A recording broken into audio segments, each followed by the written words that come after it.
Komatireddy Rajagopal Reddy Munugode MLA ఈరోజు daily ఆయనే ఒక హాట్ టాపిక్గా నిలుస్తున్నాడు. ఇవాళ ప్రభుత్వంలో జరుగుతున్న లోటుపాట్లను ప్రతిపక్ష పలు మాట్లాడుతుంటారు కదా, ఇక చూడు ప్రతిపక్ష పల మాటను మేము పట్టించుకోమా అంటారు. ఇప్పుడు మాలాంటి వాళ్ళు తెరపైకి వచ్చి మాట్లాడుతుంటే చూడు వీళ్ళు అమ్ముడు పోయిరు వీళ్ళు మాట్లాడుతున్నారు అంటే ఈజీ. ఈ ముద్ర వేయడం అనేది చాలా ఈజియెస్ట్ థింగ్. ఇక చూడాలు బీఆర్ఎస్లకు ఫేవర్గా చేస్తారు, అందుకనే మా మీద బురద జల్లుతున్నారు అనేసి ఈజీగా ఒక మాట కొట్టేస్తారు కదా.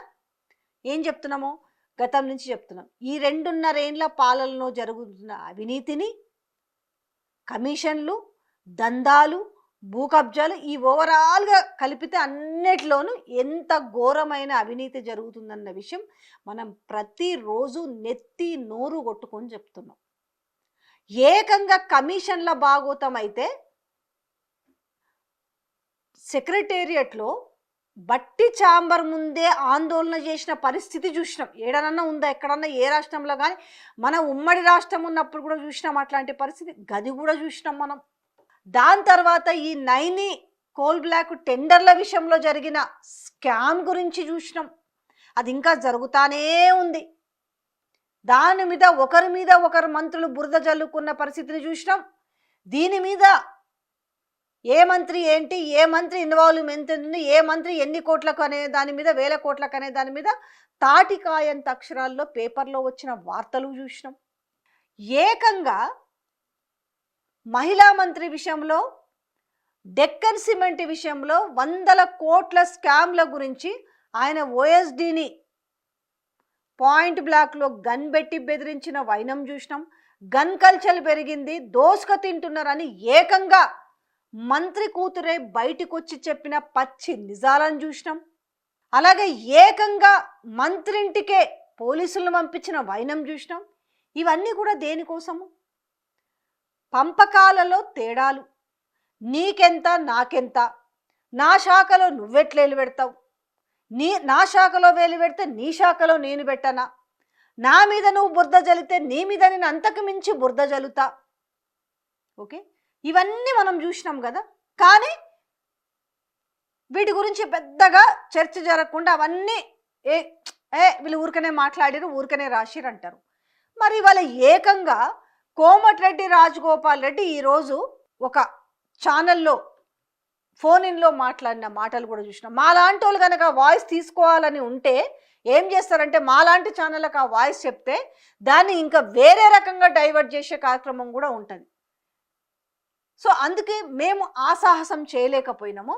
కానీ మీరు పొద్దున చూసిరియాల ఒక్కసారిగా మాటలు వినుర్రి. అందరు అనుకుంటారు కానీ మంత్రి పదవి రాజగోపాల్ రెడ్డి అడుగుతున్నాను అంటారు కానీ చాలా తప్పు. 2 సంవత్సరాల నుంచి నన్ను బాగా ట్రోల్ చేస్తుండ్రు కాబట్టి చాలా సందర్భాల్లో నేను కూడా మాట్లాడాల్సి వస్తుంది. ఓకే, మంత్రి పదవి రేస్ లో ఉన్నాడు మాట ఇచ్చారు అని చెప్పి దాన్ని మళ్ళీ బట్టి కన్ఫర్మ్ చేయడం, మహేష్ కుమార్ కన్ఫర్మ్ చేయడం, అవును మాట ఇచ్చిన అని చెప్పి దాన్ని మళ్ళీ ట్రోల్ చేయడం, వస్తుంది అనడం. విధానంలోకి ఎట్లా అది వస్తుందా రాదా అని సెకండరీ ఇష్యూ రఘు మంత్రి పదవి. కానీ వాళ్ళు ప్రవర్తించిన తీరు, నేను ఈ పార్టీలో లేను, ఈ పార్టీలో అవమానకరంగా ఉంది, ఈ పార్టీలో గుర్తింపు లేదు, రేవంత్ రెడ్డి ఒంటెత్తు పోకుండా పోతుండు అని చెప్పేసి నాకు బీజేపీ పార్టీ ఆహ్వానిస్తే ఆ పార్టీలకు పోయినా. నేను బీజేపీ పార్టీ నాకు ఎంతో గౌరవం ఇచ్చి స్వయాన అమిత్ షా గారు వచ్చి మునుగోడులో కనుగొప్పి బీజేపీ పార్టీలో చేర్చుకున్నాడు. పెద్ద యుద్ధం చేసిన భారతదేశ చరిత్రలో ఎవరు చేయలేంత. ఈ మధ్యన మా సిపిఐ నెల్లికంటి సత్యం కూడా చెప్పారు, మేము ఒకవేళ సపోర్ట్ చేయకపోతే టిఆర్ఎస్ గెలిచేది కాదు, రాజగోపాల్ రెడ్డి గెలిచి ఉంటే రాష్ట్ర రాజకీయాలు వేరే విధంగా ఉండేది. సగం మంది మంత్రులు కూడా బీజేపీలో పోయేటోళ్ళు, అసలు కాంగ్రెస్ పార్టీ రేవంత్ రెడ్డికి రాకపోయేది. రాజగోపాల్ రెడ్డి గెలిచి ఉంటే అది గేమ్ చేంజర్, ఒక రాజకీయాల్లో పెను మార్పు తీసుకొచ్చే ఎన్నిక అది అని చెప్పి. ఆ తర్వాత కూడా నన్ను పిలిచి నాకు నేషనల్ ఎగ్జిక్యూటివ్ కమిటీ మెంబర్ ఇచ్చారు బీజేపీలో, స్టీరింగ్ కమిటీ చైర్మన్ ఇచ్చిండు స్టేట్ లో, బీజేపీ స్టేట్. అంత గౌరవం ఇచ్చిన తర్వాత కూడా కన్నతల్లి కాంగ్రెస్ పార్టీ కదా మళ్ళీ ఆహ్వానిస్తుంది కదా అని చెప్పేసి రమ్మంటున్నారు కదా, జనం కోరుకుంటుండ్రు, తెలంగాణ ఇచ్చిన కాంగ్రెస్ పార్టీ అని అంటే మన గౌరవం కాపాడుతారు అనుకొని నమ్మకంతో వాళ్ళ మాటలు నమ్మి వచ్చిన. మంత్రి పదవి ఇవ్వకుండా పర్లేదు, వచ్చినందుకు వాళ్ళ ఈ 2 సంవత్సరాలు వాళ్ళు అవమానించిన చూసినావా. కానీ నిజంగా ప్రజలలో ఏముంది, మనం ఇచ్చిన హామీలు ఎంతవరకు నెరవేర్చినాం, మనం దోపిడీకి వ్యతిరేకంగా ఈ రాష్ట్రంలో నియంత పాలన దోపిడీ చేస్తుండ్రు, అవినీతి జరుగుతుందని చెప్పి మాటలు వచ్చినాం. అవును, వాటి మీద మనం ఏం చర్యలు తీసుకున్నాం? అదే కదా. నెంబర్ 1. నెంబర్ 2, మన పాలన 2 సంవత్సరాల నుంచి నిజాయితీగా పరిపాలిస్తున్నామా? అవినీతి లేకుండా పరిపాలన కొనసాగుతుందా, లేదంటే గతంలో మాదిరిగానే కొనసాగుతుందా? రెండో ప్రశ్న. మూడోది, ఇచ్చిన హామీలు ఎంతవరకు నెరవేర్చినాం? మూడోది. నాలుగోది, అభివృద్ధిని ఇంకా ముందుకు తీసుకుపోవాల్సిన బాధ్యత ఉంది. మరి అన్ని మంత్రివర్గ విస్తరణ మొత్తం అయిందా? కీలక పదవుల్లో ఎవరున్నారు? కీలక పదవుల్లో ఉన్న వ్యక్తులు నిజాయితీగా పనిచేస్తుండ్రా? ముఖ్యమంత్రి దగ్గర ఎన్ని శాఖలు ఉన్నాయి? గతంలో ఏ ముఖ్యమంత్రి అన్న భారతదేశ చరిత్రలో 2 సంవత్సరాల పాటు ఇన్ని శాఖలు పెట్టుకుండా?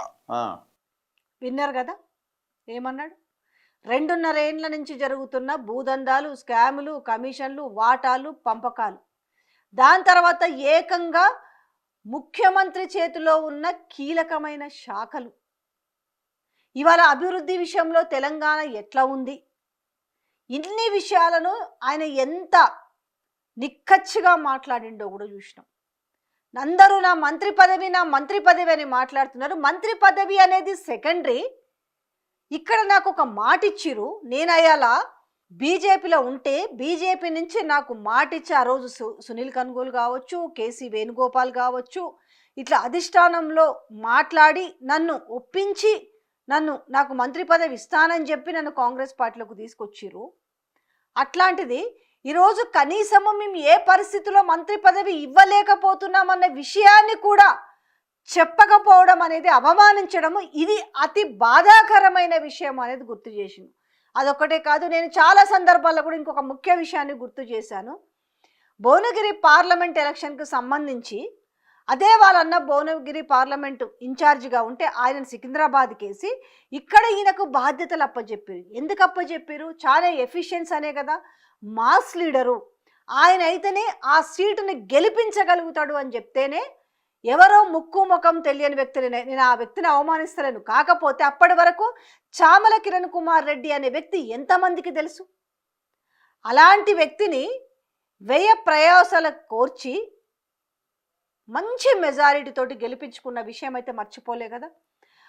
దానికంటే ముందు కూడా రేవంత్ రెడ్డి ముఖ్యమంత్రి రాజగోపాల్ రెడ్డి ఇంటికి వెళ్ళి 2 గంటల పాటు సుదీర్ఘంగా మాట్లాడి ఆయనకు హామీ ఇచ్చి ఈయన సన్నిహితుడు, ఈయనని గెలిపించుకోవాలని చెప్తే ఆ మాటకు నిలబడి చాలా నిబద్ధతతో పనిచేసి పైసలు ఖర్చు పెట్టుకొని పనిచేసి ఇంత చేసి జరిగితే, లేకపోతే కాంగ్రెస్కి ఆ పార్లమెంటు సీటు వచ్చేదా? రాజగోపాల్ రెడ్డి అనే వ్యక్తి కనుక తన భుజాలపైన వేసుకోకపోయి ఉంటే ఈరోజు చామల కిరణ్ కుమార్ రెడ్డి అనే వ్యక్తి ఇవాళ ఎంపీ అయ్యేవాడా? ఇది అందరికీ తెలిసిన విషయం.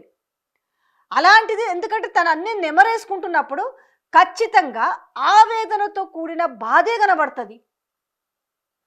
ఇవాళ నేను తప్ప ఈ కాంగ్రెస్ పార్టీకి దిక్కెవరు లేరు, నేనే ఇంకా 10 ఏళ్ళు నేనే ముఖ్యమంత్రిగా ఉంటా, నాకు బోనస్గా ఇంకొక 6 నెలలు కలిసి వస్తాయి, నేనే రాజు, నేనే మంత్రి, నా మాటే శాసనం, నా మాటే జీవు అంటూ మాట్లాడుతున్న మాటలకి కనీసం ఆ మాటలకి పుల్ స్టాప్ వేయగల వ్యక్తి ఎవరైనా ఉన్నారంటే ఆ పార్టీలో ఏకైక వ్యక్తి రాజగోపాల్ రెడ్డి.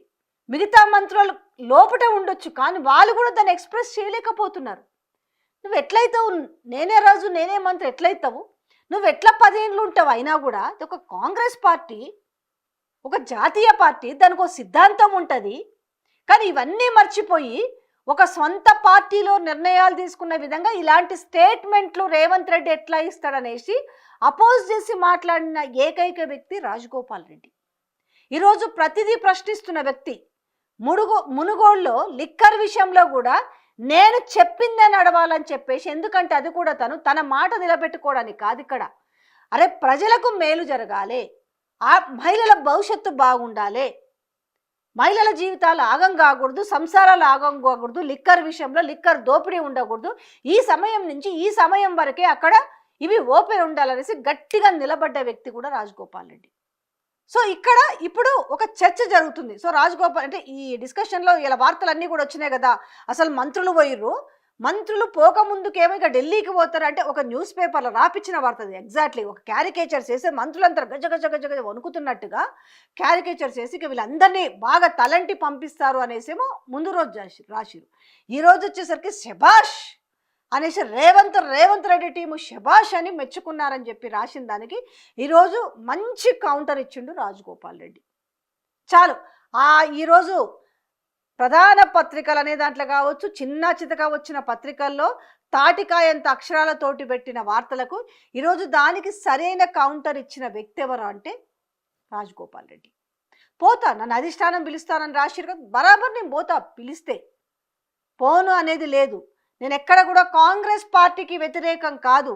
ఇప్పుడు ఎవరైతే రేవంత్ రెడ్డి చేస్తున్న పనులకు వ్యతిరేకం. నేను కాంగ్రెస్ పార్టీ కలకాలం మీద నిలబడాలంటే ఆయన తీసుకుంటున్న నిర్ణయాలు తప్పు. ఇది రాహుల్ గాంధీ కాంగ్రెసా, లేకపోతే రేవంత్ రెడ్డి కాంగ్రెసా, లేకపోతే చంద్రబాబు నాయుడు కాంగ్రెస్ అని ఏకంగా అంత యథేచ్ఛగా మాట్లాడిన వ్యక్తి రాజగోపాల్ రెడ్డి.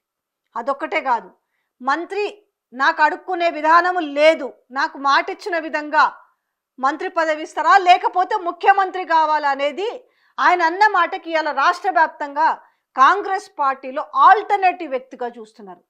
ఎందుకంటే ఇప్పటి వరకు అంటే ఈయన దింపేస్తారు, లేకపోతే బట్టి విక్రమార్క అవుతారో, లేకపోతే ఉత్తమ్ అవుతారా, లేకపోతే శ్రీధర్ బాబు, ఇలాంటి చర్చ జరిగింది. కానీ ఎక్కడ కూడా వాళ్ళు రేవంత్ రెడ్డి మాట్లాడుతున్న మాటలకు ఎక్కడ కూడా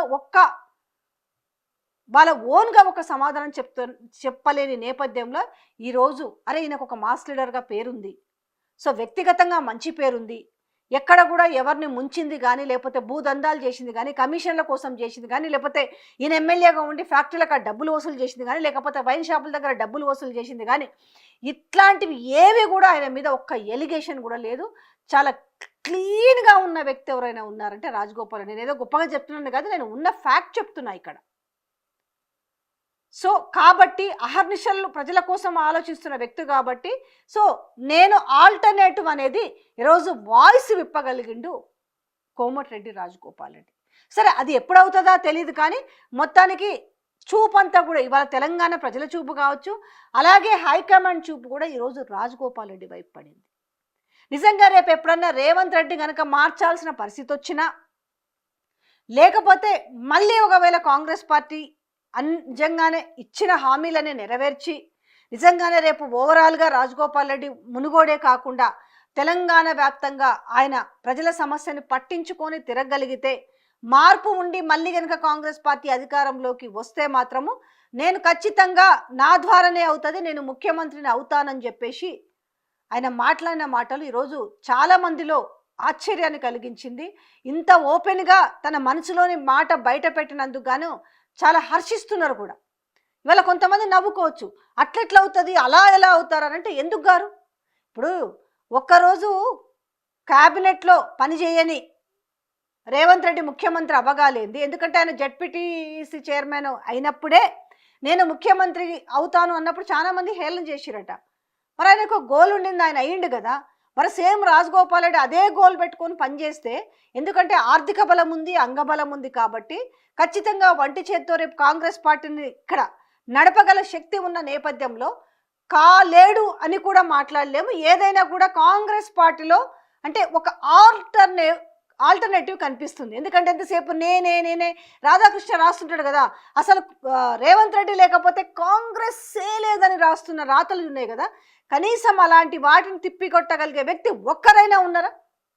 అలాంటిది ఈరోజు కాన్స్టిట్యున్సీలోనే లిక్కర్ విషయంలో అంత గట్టిగా నిలబడ్డ వ్యక్తి, నా కాన్స్టిట్యున్సీకి నిధులు కావాలి, నా కాన్స్టిట్యున్సీని నేను బాగుపరచుకోవాలని అంత గట్టిగా పట్టుబట్టిన వ్యక్తి ఖచ్చితంగా అవకాశం వస్తే రాష్ట్రాన్ని కూడా బాగా చూసుకోగలడనే ధీమాని గనక రాజగోపాల్ రెడ్డి ప్రజలకు ఇవ్వగలిగితే ఖచ్చితంగా నెక్స్ట్ పర్సన్ సీఎం కేటగిరీలో ఉండే వ్యక్తి ఎవరైనా ఉన్నారంటే అది రాజగోపాల్ రెడ్డి.